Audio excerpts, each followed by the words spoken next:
அனைவருக்கும் வணக்கம். வீட்டில் யாருக்காவது உடம்புக்கு சரியில்லாமல் தொடர்ந்து மருத்துவ செலவு இருந்துக்கிட்டே இருக்குது, நோய் சரியாகலை அப்படின்னு இருக்கிறவங்க இதை செய்யும் பொழுது நிச்சயம் இருக்கவங்க எல்லாரும் ஆரோக்கியமாக இருப்பாங்க. அதுக்கு என்ன செய்யணும் அப்படின்னு பார்த்தீங்கன்னா, குடும்ப தலைவி செய்யணும். நோய் தீர கஷ்டங்கள் வரும் பொழுது குடும்ப தலைவி செய்ய வேண்டியது ரொம்ப சிம்பிளான இதுதான்.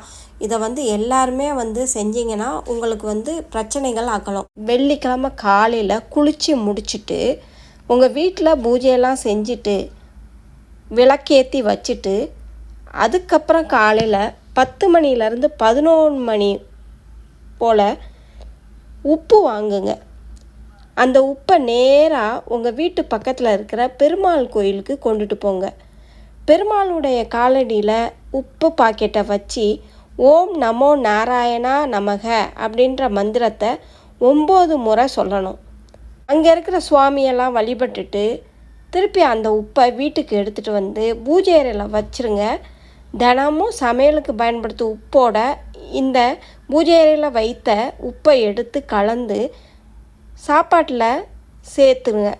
இந்த பரிகாரத்தை நீங்கள் 3 வாரம் செய்யணும். தொடர்ந்து உங்கள் வீட்டில் இருக்கிற குடும்ப தலைவி கோயிலுக்கு போய், வெள்ளிக்கிழமை பெருமாள் கோயிலுக்கு போய் இந்த மாதிரி உப்பு கொஞ்சம் கொஞ்சம் வாங்கி நீங்கள் செஞ்சுட்டு வந்தீங்கன்னா உங்கள் வீட்டில் இருக்கிற கஷ்டங்கள் காணாமல் போகும். அதே மாதிரி நோய்வாய்ப்பட்டவர்களுக்கு சரியாகும்.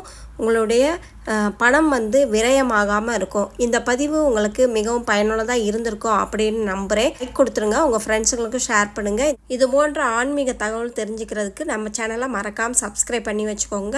பக்கத்தில் இருக்க நோட்டிஃபிகேஷன் பெல்லையும் கிளிக் பண்ணி வச்சுக்கோங்க. நன்றி, வணக்கம்.